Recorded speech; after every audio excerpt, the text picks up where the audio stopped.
Mula pagkabata, sanay na si Jason Ramirez sa hirap ng buhay. Lumaki siya sa isang maliit na baryo sa Nueva Ecija. Kasama ang kanyang mga magulang at 3 mga nakababatang kapatid. Ang kanyang amang si Mang Roberto ay isang magsasakang umaasa lamang sa ani ng palay tuwing tag-ani.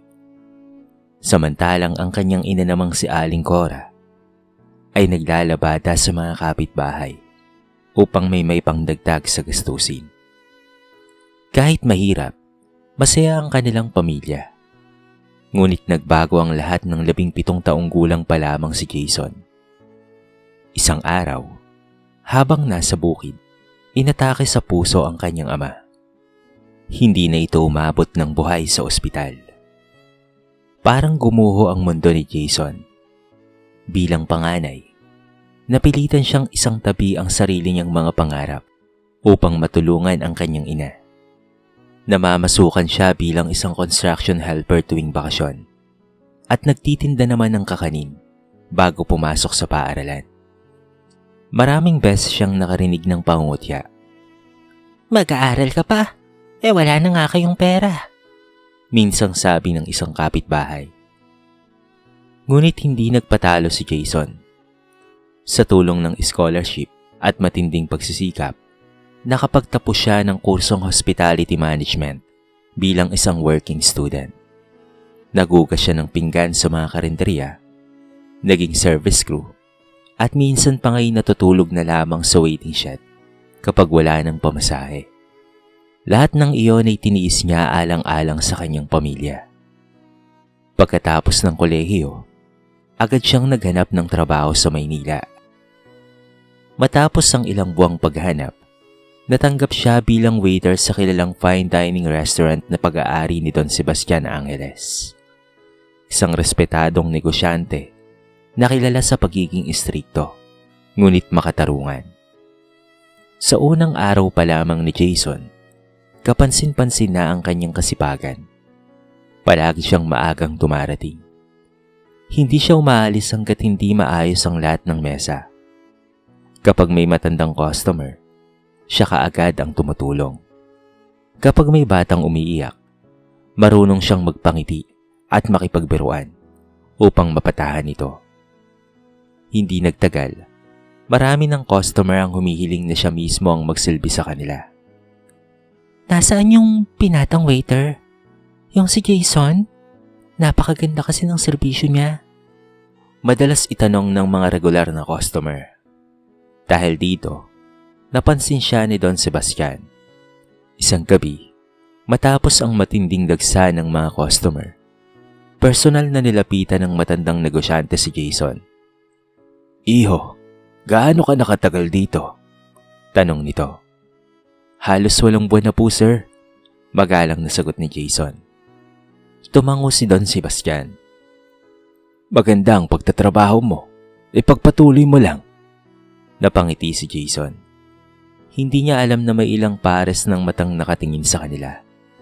Sa kabilang dulo ng pantry, tahimik na pinagmamasdan sila ni Marvin Santos, Dave Cruz, at Lawrence de la Peña. Si Marvin ang pinakamatagal na waiter sa restaurant. Sa loob ng 5 taon, siya ang inaasahang maging susunod na supervisor. Ngunit simula nang dumating si Jason, tila nabaling dito ang atensyon ng pamunuan.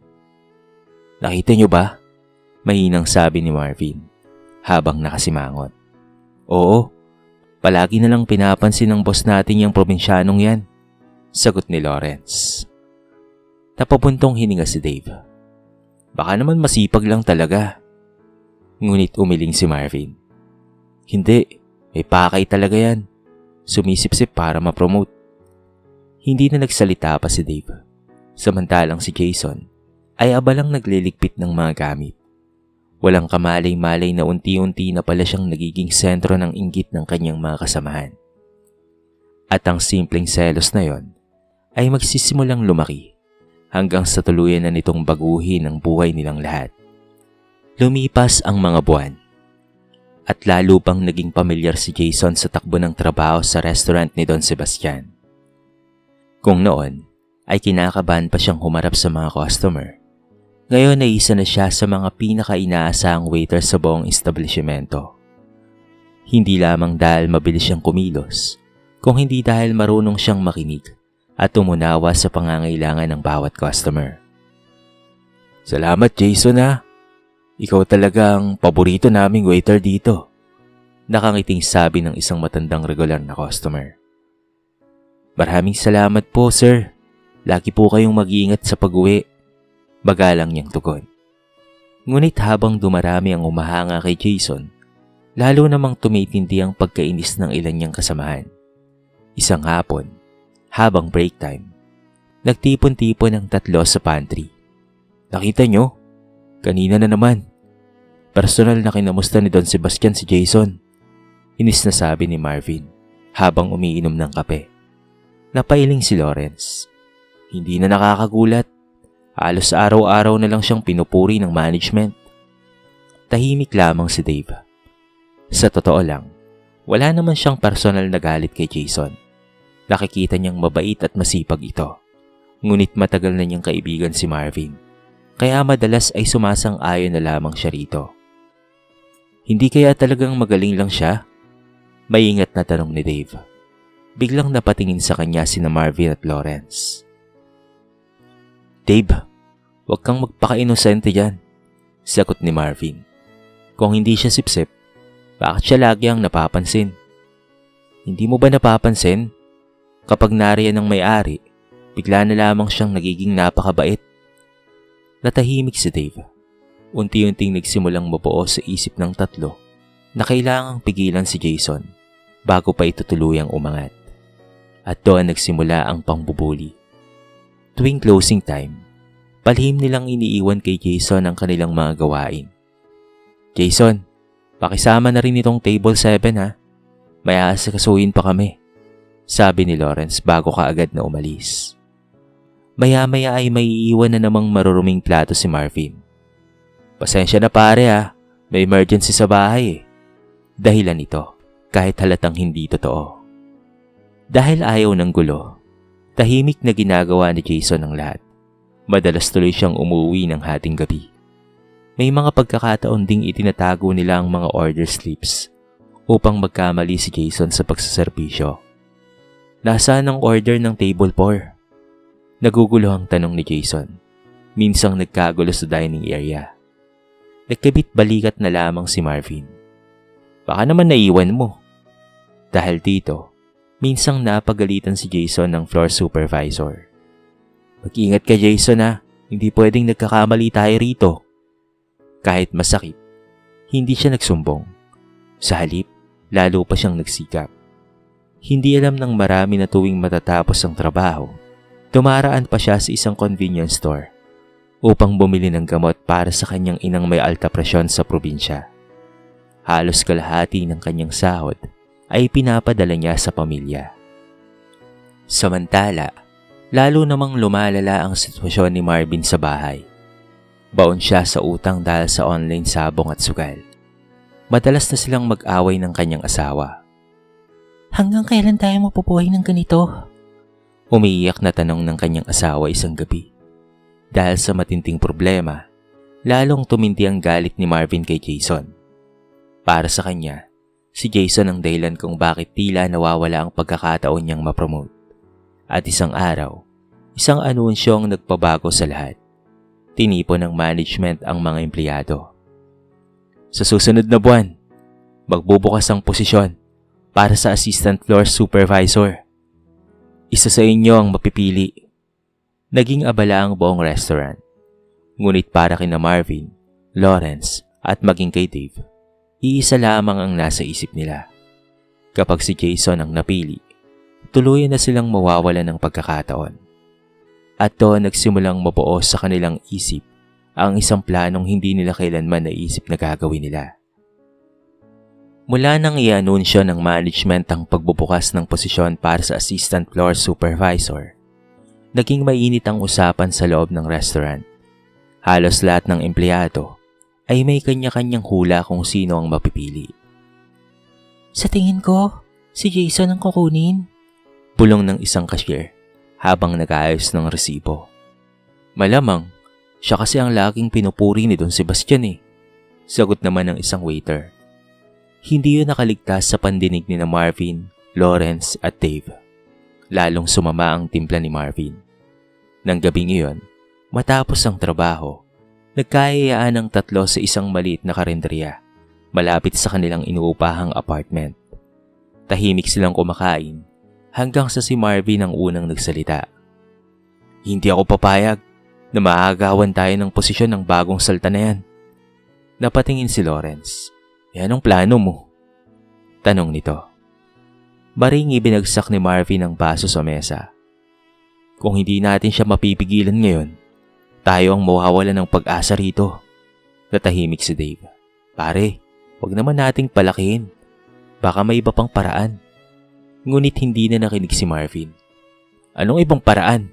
Ilang taon na akong nagtitiis dito. Ako dapat ang susunod na supervisor. Biglang nagsalita si Lawrence. May naisip ako pare. Napatingin sa kanya ang dalawa. Kapag nasangkot si Jason sa isang malaking reklamo ng customer, paniguradong mawawala ng tiwala ang management sa kanya. Nagkatinginan sina Marvin at Dave. Anong ibig mong sabihin? Tanong ni Dave. Lumapit si Lawrence at mahinang nagsalita. May kakilala ako sa palengke na nagbebenta ng sobrang tapang na laxative. Hindi naman nakakamatay yon, pero siguradong sasakit ang tiyan ng makakakain. Nanlaki ang mga mata ni Dave. Lawrence, sobra na ata yan. Hindi naman natin papatayin ng tao eh, sagot ni Lawrence. Papasamain lang natin ang serbisyo ni Jason. Tahimik na nag-isip si Marvin. Ilang segundo ang lumipas bago siya tumango. Sige, gawin natin yan. Pero paano? Tanong ni Dave. Ngumiti si Marvin. Sa Sabado. Ang Sabado, ang pinaka-inaabangang araw sa restaurant. Maraming customer at madalas ay magulo ang operasyon. Kapag abala na ang lahat, walang makakapansin. Gagawin natin, dagdag ni Marvin. Hindi mapakali si Dave. Sa buong magdamag, hindi siya nakatulog. Naalala niya ang kabaitan ni Jason. Ilang beses na siyang natulungan ito sa trabaho. Minsan pa nga, nang magkasakit ang kanyang ina, si Jason pa ang unang nag-abot ng tulong pinansyal. Kahit hindi naman sila ganoon kalapit. Ngunit natatakot siyang tutulan sina Marvin at Lawrence. Alam niyang kapag kumampi siya kay Jason, siya naman ang pagtutulungan ng dalawa. Hanggang sa dumating na nga ang araw ng Sabado. Punong-puno ng customer ang restaurant. Abala ang lahat sa pagsaserbisyo. Nakatoka si Jason sa VIP section kung saan madalas kumain ng mahalagang bisita ni Don Sebastian. Hindi niya alam na habang abala siya sa pagkuha ng order, palihim nang kumikilos sina Marvin at Lawrence. Sa loob ng kitchen, mabilis na inilabas ni Lawrence ang maliit na bote ng laxative mula sa kanyang bulsa. Kailangan nating siguraduhin na si Jason ang maghahain nito, bulong niya. Tumango si Marvin. Pinili nila ang pagkain ng isang kilalang negosyante na regular customer ng restaurant. Habang walang nakatingin, mabilis na ibinuhos ni Marvin ang laman ng bote sa isa sa mga putahe. Ngunit hindi nila napansin na sa isang sulok ng kusina ay may nakatutok na CCTV camera. At higit sa lahat, hindi rin nila alam na may isang taong nakakita sa kanilang ginawa. Isang taong magiging susi upang mapunyag ang katotohanan. At sa gabing iyon, magsisimula na ang pinakamabigat na pagsubok sa buhay ni Jason. Dumating ang gabing matagal nang hinihintay at kinakatakutan ng tatlong waiter. Punong-puno ng customer ang buong restaurant. Halos wala ng bakanting mesa. Abalang-abala ang lahat ng mga empleyado. Lalo na si Jason na nakatalaga sa VIP section. Jason, pakibilisan ang order sa table 12. Importanteng bisita ni Don Sebastian yan. Bili ng floor supervisor. Yes po sir. Agad na sagot ni Jason habang inaayos ang tray. Wala siyang kamalay-malay na ilang minuto pa lamang ang nakakalipas ay nalagyan na ng laxative ang isa sa mga pagkaing ihahain niya. Nang handa na ang order, si Marvin mismo ang lumapit kay Jason. Pare, ikaw na ang maghatid nito sa VIP ha. May aasikasuhin pa ako sa kabilang section eh. Sabi nito habang iniabot ang tray. Ngumiti lamang si Jason. Sige, ako na ang bahala. Okay pre, salamat ha. Maingat niyang inihatid ang pagkain sa isang lalaking nasa edad 50 na, kasama ang pamilya nito. Good evening po sir. Ito na po ang inyong order. Enjoy your meal po. Magalang nang umiti ang customer. Salamat iho. Lumipas ang halos 40 minuto. Biglang nagkagulo sa VIP section. Manager! Manager! Sigaw ng isa sa mga staff. Napalingon ang lahat. Namutla ang customer at hawak-hawak nito ang kanyang tiyan. Ano bang nilagay niyo sa pagkain ninyo? Biglang sumama ang pakiramdam ko. Galit na sabi nito. Agad na lumapit ang management. Naroon rin si Jason. Halatang nag-aalala. Sir, pasensya na po. Ano po bang nangyari? Nanginginig nitong tanong. Bakit mo tinatanong? Ikaw ang nag-serve nito. Sigaw ng customer. Nagkatinginan ng mga empleyado. Maya-maya pa ay nagsalita si Marvin. Sir, si Jason po ang nagdala ng pagkain. Oo nga po, dagdag naman ni Lawrence. Siya po ang huling umawak niyan bago ihain. Parang binuhusan ng malamig na tubig si Jason. Sandali lang, hindi po ako naghanda niyan. Nag-serve lang po ako. Agad niyang depensa. Ngunit tila wala nang gustong makinig. Dahil sa reklamo ng customer, agad na pinatawag ang management. Kinabukasan, ipinatawag si Jason sa opisina. Nasa loob sina Don Sebastian, ang HR manager at ang floor supervisor. Tahimik ang buong silid. Jason? Seryosong panimula ng HR manager. Habang iniimbestigahan ang insidenteng ito, pansamantala ka munang sususpindihin. Parang gumuho ang mundo ni Jason. Pero ma'am, wala po akong kasalanan. Naghatid lang po ako ng pagkain. Hindi pa natin alam ang buong katotohanan, Jason. Mahinahong sabi ni Don Sebastian. Wala po talaga akong ginawa, sir. Halos maiyak na sabi ni Jason. Ngunit formal na siyang pinauwi. Pagdating sa kanyang inuupahang kwarto, hindi niya na napigilan pa ang sariling umiyak. Paano na ang pamilya niya? Paano na ang gamot ng kanyang ina? Paano na ang matrikula ng kanyang bunsong kapatid? Nang gabing iyon, tumawag ang kanyang ina mula sa probinsya. Anak, kamusta ka na? Hindi na napigilan pa ni Jason ang kanyang emosyon.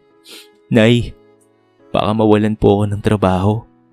Tahimik lang na nakinig si Aling Cora habang ikinikwento ni Jason ang nangyari.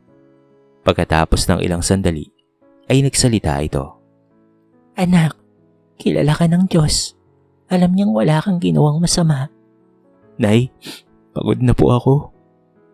Kapag alam mong wala kang kasalanan, anak, huwag kang susuko. Ipaglaban mo ang katotohanan. Napaluha si Jason. Samantala, sa restaurant, tahimik lamang si Don Sebastian. Sa kabila ng lahat ng paratang, may mga bagay siyang hindi pa sinasabi. May mga impormasyong hinihintay pa siyang makumpirma. At makalipas ang 2 araw, isang emergency meeting ang ipinatawag niya para sa lahat ng mga empleyado. Walang nakakaalam kung bakit. Ngunit para kina Marvin, Lawrence at Dave, nagsisimula ng mabuo ang kaba sa kanilang mga dibdib. Dahil may isang lihim na malapit ng mabunyag. At kapag nangyari yon, tuluyan ng magbabago ang kanilang buhay. Maaga pa lamang kinabukasan, ay usap-usapan na sa buong restaurant ang ipinatawag na emergency meeting ni Don Sebastian. Karaniwan, tanging mahalagang usapin lamang ang dahilan upang tipunin ng lahat ng mga empleyado. Kaya naman halatang tensyonado ang karamihan.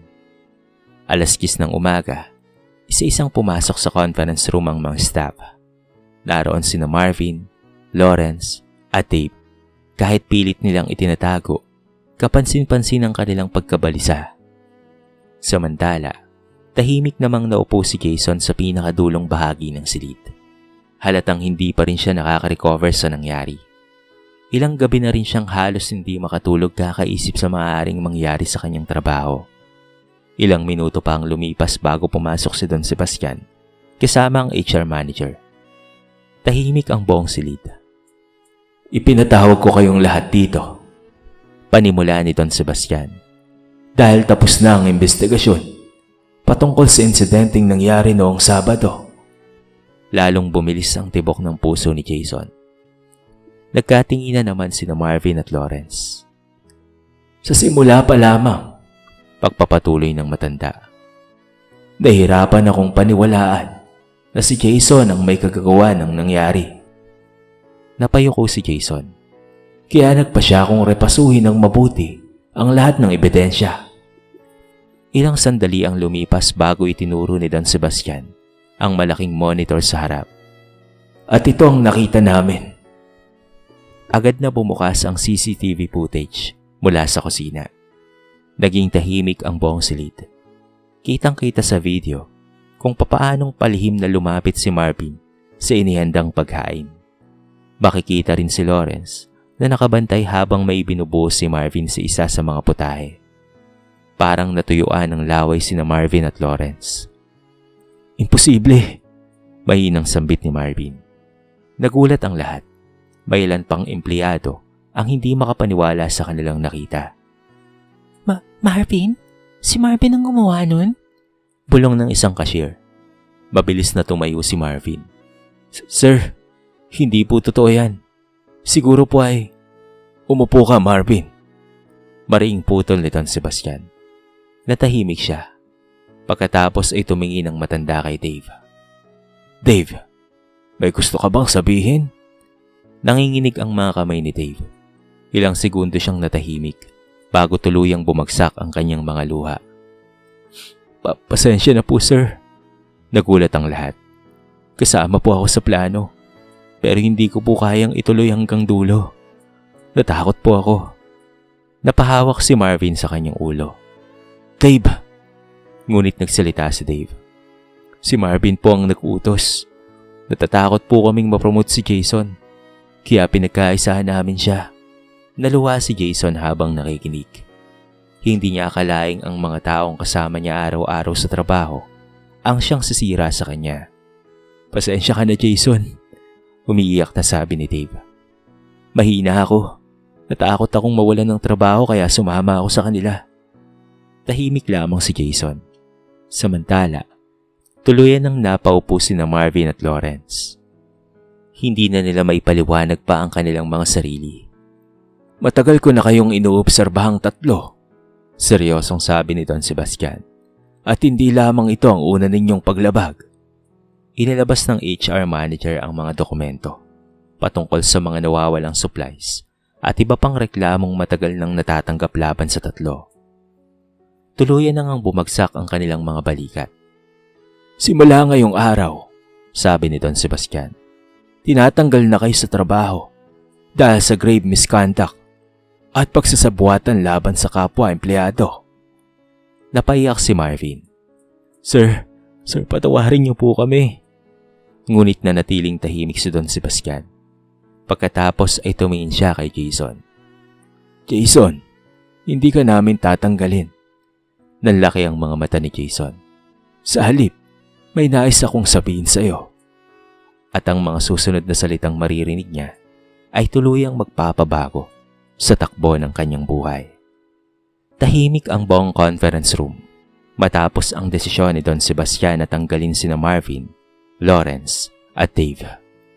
Walang sino man ang nagsalita. Si Marvin ay nakayuko habang umiiyak. Si Lawrence naman ay tila nawalan ng lakas. Samantalang si Dave ay paulit-ulit na humihingi ng tawad kay Jason. Ngunit ang atensyon ng lahat ay nakatuon ngayon kay Don Sebastian at kay Jason. Jason, lumapit ka rito. Mahinang utos ng matandang negosyante. Dahan-dahang tumayo si Jason. Hindi pa rin siya makapaniwala na napatunayan na ang kanyang pagiging inosente. Paglapit niya sa harapan, biglang ngumiti si Don Sebastian. Alam mo ba kung bakit hindi ako kaagad naniwala na ikaw ang may kasalanan? Umiling si Jason. Hindi po, sir. Huminga ng malalim si Don Sebastian bago nagsalita. Noong bata pa ako, isa rin akong ordinaryong empleyado. Nagsimula akong dishwasher sa isang maliit na restaurant. Nagulat ang lahat. Kilala si Don Sebastian bilang isang matagumpay na negosyante. Ngunit kakaunti lamang ang nakakaalam ng kanyang pinagdaanan. Katulad mo, mahirap lang rin ako noon. Isang araw, pinagkaisa na rin ako ng mga kasamaan ko dahil naiinggit sila sa mabilis kong pag-angat. Tahimik na nakinig si Jason. Pinagbintangan nila akong nagnakaw ng pera sa kahera. Halos mawalan ako ng trabaho noon. Ngunit napatunayan ding wala akong kasalanan. Napangiti ng bahagya ang matanda. Simula noon, nangako ako sa sarili ko na kapag ako ang naging may-ari ng negosyo, hindi ako basta-bastang huhusga ng walang sapat na ebidensya. Napaluha si Jason. Sir, maraming salamat po. Tumango si Don Sebastian. Matagal na kitang inoobserbahan, Jason. Lalong nagtaka si Jason. Nakikita ko kung paano mong tratuhin ang mga customer. Kung paano mong tulungan ang mga kasamahan mo kahit sila mismo ang nagpapahirap sa'yo. Kahit binubuli ka, hindi kita nakitang gumanti. Natahimik si Jason. Hindi niya akalaing napapansin pala ng may-ari ang lahat. At higit sa lahat, nanatili kang tapat. Saglit na tumigil si Don Sebastian bago ngumiti. Kaya simula sa susunod na linggo, ikaw na ang bagong assistant floor supervisor ng restaurant ko. Nagulat ang buong silid. Nanlaki ang mga mata ni Jason. Ako po? Ngumiti ang HR manager. Congratulations, Jason. Hindi na napigilan pa ni Jason ang kanyang pagluha. Sa wakas, nagbunga rin ang lahat ng kanyang paghihirap at sakripisyo. Pag-uwi niya sa kanyang inuupahang silid, agad niyang tinawagan ang kanyang ina. Nay! Umiyak niyang sambit. Anak, anong nangyari? Nag-aalalang tanong ni Aling Cora. Ngunit sa pagkakataong iyon, luha ng tuwa ang dumadaloy sa kanyang mga mata. Nay, na-promote po ako. Narinig niya ang pag-iyak ng kanyang ina sa kabilang linya. Salamat sa Diyos, anak. Makalipas ang ilang taon, naging isa si Jason sa pinakabatang restaurant manager sa kumpanya ni Don Sebastian. Napagtapos niya ang kanyang 3 kapatid sa pag-aaral at naipagawa ang kanilang maliit na bahay sa kanilang probinsya. Samantala, si Dave ay nagsumikap at nagbago at muling bumangon sa buhay matapos humingi ng taos-pusong tawad. Sina Marvin at Lawrence naman ay natutong tanggapin ang mabigat na bunga ng kanilang mga ginawa. Dahil sa uli, napatunayan ni Jason na hindi kailanman matatalo ang taong nagsisikap ng marangal, sapagkat ang naninira ay maaaring pansamantalang makapagpabagsak sa isang tao. Ngunit ang katapatan at kabutihan ang siyang tunay na nag-angat sa kanya sa buhay. Kaya naman sa kwentong ito ay marami tayong mapupulot na aral.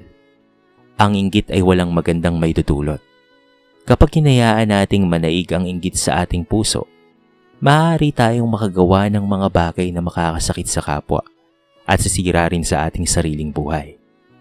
Hindi dapat agad humusga nang walang sapat na ebidensya. Tulad ni Jason, may mga taong napagbibintangan kahit wala silang kasalanan. Mahalaga ang mausisang pag-iimbestiga at pagiging makatarungan. Ang katapatan, kabutihan, at pagsisikap ay laging nagbubunga ng tagumpay. Maaaring dumaan sa matinding pagsubok ang isang tao, ngunit kung mananatili siyang tapat at marangal, darating rin ang tamang gantimpala. Ang paninira sa kapwa ay kadalasang bumabalik sa taong gumawa nito. Sina Marvin at Lawrence ang naging biktima ng sarili nilang kasamaan nang mabunyag ang kanilang ginawa. Sa buhay, hindi ang tagal sa trabaho ang sukatan ng tagumpay, kung hindi ang karakter, dedikasyon, at integridad ng isang tao.